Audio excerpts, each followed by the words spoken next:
Alright guys, we're going to talk about Season 2, Episode 4 of Pushing Daisies. Yo. What did you think about this episode? It's fine. These episodes are fine. So, like, the joke per minute capita, or I should say, like, laugh, because they're not usually jokes, they're usually, like, incidences that are funny, was a little lower than average on this episode. We got to meet, like, Mama Detective, I thought. We got to see, finally, Emerson. Like, Emerson had got some flashbacks. Got to see young Emerson Codd of Codd and doing the stuff and all that. Some of that was charming. That was charming, yeah, definitely. But honestly, beyond that, was there a lot happening in this episode? Not a ton. We... didn't gain a lot of ground in a lot of instances. We kind of... Hold on. I, forgot what the case was. Oh, the friend people. Yes. This was okay. No, the case was fine here. I like that it's like a mummified corpse of his, like, person or whatever. Yeah, that's a little weird. It was, yeah, but it was like a cheap sort of, like, the facts were these guy has to be like, years of, like, physical fitness and steroid use changed him physically, but he was still inside that. I'm like, okay, that's why. Like, it doesn't make any sense to have this mascot washed up dude then be this, like, bro that can pass as, like, the quarterback dude. It's weird. Yeah. It doesn't. But we did get David Arquette, and we did, and presumably he will be a character. He's the new Paul Rubens. When I was watching this one originally, I was like, my prediction is that these two people that hired him will become friends, and then like that kind of like worked out. Where at the end, everyone that didn't have a friend was at the pie maker's place, all like swapping stories and gathering socially. Had a nice mixer. Yeah, for all the people. Yeah, I think it's an interesting concept to like hire a friend or whatever, the Frescort or whatever they called it. I could be a Frescort. Yeah, you would be great Frescort. Yeah, I'll do it. Yeah.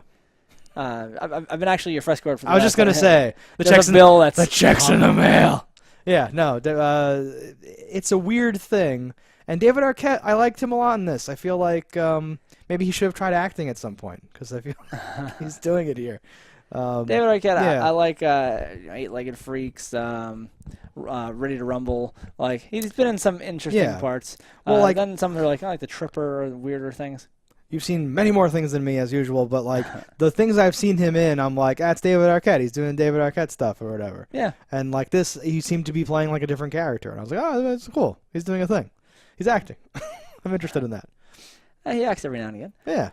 Dabbles. How do you think he got? Hobby. How do you think he nagged Nev Campbell. Nev Campbell? Courtney Cox. Courtney Cox. They had a three-way. With his wife. They're divorced. Yeah. But he got her for a little while through acting. By being an eight-legged freak. Yeah. Being an oddball. It seems like oftentimes the goofball gets the like normal mainstream actors. Did they meet on set of that movie, or was that after they were together? They probably met on Scream. That's what I mean. Yeah. Like while working together. Yeah. She's like, oh, he's so funny. He's charming. Oh, he's so good at this doofy character. Yeah. He is Dewey. he's so clueless and weird. Yeah. I thought he was method acting. It turns out that's just who he is. That's what Laura Holly said about Jim Carrey or whatever. Yeah. Lauren Holly, whatever. Yeah. No, I'm making that up, but I feel like that fits. I would like that. I thought he was method acting, but he's really just a prick. Oh no. We have to have an annulment. He's really just Fireman Bill. False pretenses. Just walked around. Let me tell you something. Yeah. Lips curled back like an orangutan. That's a talent. That is a talent. The rubber-faced boy. Yeah. So we're not talking about Pushing Daisies Not anymore. enough, no. Is the problem with this episode, I feel like. This had touches of the outlandishness with the mascot and like the stuff, and I did like the Emerson history stuff or whatever. I think that was the part that attracted me the most was the Emerson stuff. Like him and his mother had an interesting relationship that I kind of enjoyed. But the rest of it, like I said, it just kind of backpedaled. Like we didn't get anywhere new with Olive, really. They it's like, oh no, we got to fight, blah, blah. Ended exactly the same place they started. Yeah. So that's same thing with Ned. Like, okay, you know what? I actually realized I need to be alone. What? Oh, and that's why you're still back where you were. Okay. Yeah. So nothing changed. Right. So it didn't feel like we gained ground. Maybe emotional ground. It doesn't actually change the story at all. It leaves us exactly where we started. I was going to say emotions are okay too. No, they're fine. But again, if you were to pick up the next episode and miss this episode, nothing would have changed. No, and I agree with you that it's weird to like I've gone back and forth on this, and I'm going to say this a lot more in the future. I feel like, but I feel like I used to hate, or people used to hate, when like episodes would have like forced cliffhangers and BS like stuff or whatever, right? But it feels like so if you take every hour chunk or whatever, right? It feels like now they've like shifted them all so that instead of having things hang in between episodes, yes, they start hang in the and middle. stop Yeah. in the same episode, and nothing's hanging. And I'm like, do I even have to watch the next episode? I don't care if her aunts find out that she's alive. Is that even going to happen? Everyone knows everything. Everything's straight. Everyone's solid. Everything's good, right? Mm-hmm. Like Emerson should have gotten like a postcard under his door, about his daughter or something. Like have some weird or some like thing so. I'm like, oh wait a minute, like something's happening or whatever, right? I might have missed something that's an obvious thing like that here, but yeah, Nothing jumped out at me. I want them to take all those chunks and like shift them all forward so that the stuff happens at the end of the episode. And you're like, wait, what's happening? Right? It's that this show That's is cheap, prepared to be canceled at any moment, and for you not to worry about what happens. So we had to be able to cut and run after any episode. Sure, I see it a lot now with a lot of shows. I think people like fans were like outcrying about like stop with the cliffhanger, stop manipulating us. I think. And people reacted or something. I don't know. I wonder if a lot of that was so this show is older, so it won't apply to this show. Yeah. But your newer shows, I think, it's because people just binge through things that you don't have the same needs to end on cliffhangers as you used to. Because it used to be like, we have to make sure they come back next week to watch this thing. But now it's like they're watching the whole thing right now. I know, but I feel like Hill House and Stranger Things, if we go back a little further, like True Blood or whatever, had really good stuff. Where after the episode ends, I'm like, hit play. I need to know what's happening. Agreed. Right? And that's better for binging. But a lot of the like Hill House and Stranger Things, you could have ended on any 10-minute, and there would have been something that had been like, wait a minute, what's happening? It's just a lot of stuff is happening. There's so much shows. happening. Yeah. Yeah. So That's I don't know that. Yeah, very. I don't know that it follows that old recipe, or if it just happens to follow. No, and I think that was what was bad about the old recipe, right? Mm-hmm. If we're going to use the recipe analogy, right, is that there'd be nothing for like 40 minutes, and then it'd be like, wait, I'm not your brother, I'm your mother. What? And then it would just end, and you'd be like, okay, this is like cheap. You're just doing other things, yeah. But the new thing of the shows is to like have so many threads going that by when it ends, you're like, wait, but what about that? Are they dead? We didn't go back to them.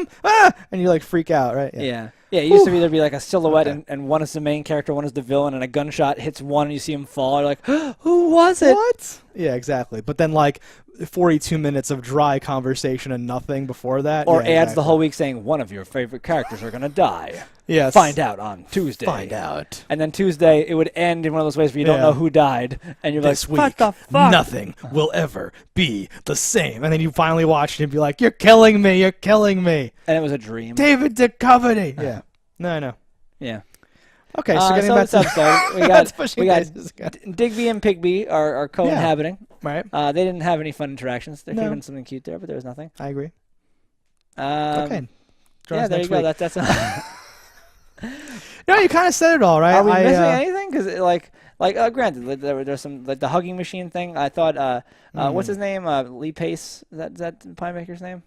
Oh, it might be. I've never known Ned's name. Ned, when he hugs the hugging machine, his face was priceless. Okay, sure. That was like my big walk away from that. I was like, oh, the pie maker's face. He's so funny. Yeah, I like how neurotic he is in general, but that's been a pretty constant element of the show. I agree that I agree that that's a good moment. But he didn't have any like. I'll usually write down like a line or something from him. But you got nothing this episode? I don't think so. I don't think I took any notes on this episode because it really didn't have a lot of stuff to happen here. I wrote down that hug face, though. That hug face. My prediction was that those clients were going to get together and be friends. That did not pan out. Which clients exactly? The two people hired him for the case. There was the woman who wanted someone who didn't want her for a body, and the guy who wanted a friend. Yeah, I was like, oh, the two of them are going to be friends. Right. That just seemed like an obvious thing, but it didn't play out. No, and like you don't even see them, I think, again until they party at the end or whatever. The funny line for me this episode, and I don't remember it exactly, but it was the girl who was dating the guy. She says something like, "Oh, can you hand me that in my locker?" And Olive goes, "I can't reach that." And she pushes him and goes, "Take that, bitch," and shoves him in the locker. Yeah. So take that, bitch. Just how she said it, I thought was really. So she had the whole fake it real, and her name was Downey because she only did the stuff or whatever. She only did the downs on the word search. Oh, why didn't I write that line down? That was an awesome line. I was like, can you hand me those Tic Tacs, or can you hand me that toilet paper? Yeah. Or can you hand me those towels? She was like, tissue. No, she said something. she was like fake because it was like a play on Fake It Real, but she had a fake thing. Oh man, you're right. That was a good line. I liked when they was like, "There's a killer Spartan on the loose," and Emerson's like, "This ain't Thermopylae High" or something like that. I'm like, oh my god. And there was a whole like the him and his mom relationship, like in the flashback. Someone hands the mom like a wad of cash, and she goes, and then takes part of it, breaks off and and gives it to him, and he's like, and they're all doing that. That kid, I think, nailed some of like Emerson's like characteristics and like stuff. his money was like extra fake or something because he didn't fan it out at all. He put it down like a perfect block. And when it fell into the I was like, okay, that's cool. And then when they're reunited or like back hanging out again or whatever, he's like, but Mama, I thought we were gonna catch up when we were tossing that apartment or whatever. Had this weird way of saying it. And I'm like, oh, that's cute. Like he was like, yeah, we're gonna go, we're gonna distract him and then go do our thing or whatever. Like it was And then when she like breaking into his apartment, and he like wings a mug at her face, and all that stuff. He doesn't know it's her, obviously. Yes, but it's a funny thing when they reveal that it's her. Mama. When the girls have a secret handshake, and they do it twice in this episode. And the first time I do it is in the backseat of the car. Yeah. And they're just like... It's a mess. It's just the second time I do it, it's much better. And I'm like, I can see what you were going for the first time, maybe. And like they took the wrong take or something. Or maybe they blew the lines, but they like in the one they had the good handshake and they had the bad handshake, but the lines were right. And like, we got to use that one. No, yeah. Like it actually looked like they were laughing or joking or just like, and just like did a thing. And the second time, there was actually like a... Yeah. Like a thing. Right. But the first time, it was just slapping spaghettis. Like, it was nothing. Something. Yeah. And I feel like one of them screwed something up, so then they just did that as like a joke. And for some reason, they used that take. Yeah, Eagle Eye. I like it. That's kind of everything that happens in this episode. You have any last licks for us here? There's always so much pressure there because I'm just like, what could possibly be a thing that would be good or whatever? But luckily something does happen at the very end, which makes no sense. So what is that? This is the one time I'm actually going to have something. She shows up at his apartment at the end wearing nothing but a blanket. Yes, how uncharacteristic. But that is the rudest thing to do to a man that can't touch you. I don't know what sort of sex they have or what sort of plastic sheets they use. It flashed back to me. It's so weird. It was a show, Misfits, and these are characters that have like X-Men-esque powers, and one of the girls' powers is if she makes skin-to-skin contact with you, you fall like crazy lustfully in love with her. Sure. And but it's not you. Like you're not you. You're like a sex maniac when she touches you. Yeah. And so her boyfriend can't touch her because then it won't be him. And they just do this thing where they look at each other and they do their own thing. And I'm like, that's what Ned does. I assume, but that's still very, I don't know. That's something about that I was like, what? That's upsetting. Or presumably they could do like an orthodox thing. Yeah, well, and they've with a condom that they hope doesn't break for fear she dies. Yeah, no, it seems like but I know, hey, like whatever. Yeah, that would be the worst thing ever. I know. She dies, and you're like, I'm sorry. Holy shit, you're dead. They've kissed through a plastic sheet at the which is very risky. It's all very risky. Everything. But honestly, like the way they look at each other, I like and again, I'm like mildly autistic. I'm like romance subplot. Who cares about this or whatever? But the way they look at each other on this show, the way the shots are framed, and like like the music plays, I literally feel the vibes of like she can't possibly die. Just kiss each other. It's gonna be fine. Just do it. No. You love each other too much for her to die. It'll just work, right? So I can't imagine. She'll die. I know she'll die. So I can't imagine what he is going through, those like feelings and all that stuff, right? Or and she's there and he can see her and smell her. Almost accidentally touched her this episode too, and she fell. Had to like throw a book at her or whatever. Yeah. No, So, certainly a torturous existence they have, but at least they found each other. And they haven't brought it up in a long time. Mm-hmm. And in this episode, she even says, "I told you we can't touch." And I was like, "That makes no sense," and all that stuff. And that was like a funny. They're like in the locker talking and all that stuff. So then at the end of it, to cap it off with this, basically it's like that GIF. I have so many questions. like that's what I wanna. And next episode's gonna pick up with them not whatever. Whatever. I don't know. But such an out of character thing for the show because Yeah. she's like very scantily nude for a Yeah. moment there. You're like, wait a minute, what? This show doesn't really do that. No, and that hasn't been like their main. That's what I'm saying. Like, if they were escalating, trying new things and like different contraptions or something like that, and they were making it into this like funny side thing where they don't get into the details, this would have been fine or something like Uh-huh. that. But it felt very out of the blue. I like naked chicks, I guess, but like it's weird to me. I'm like, wait a Definitely. minute, what's going on? Yeah, that's a note to end on. All right, guys. That was this episode of Pushing Daisies. Let us know in the comments what you thought about it. Don't die in a fire, and we'll see you next time. Hello, internets. I just love watching JustDaggers. If you've enjoyed this video as much as I have, click that subscribe button.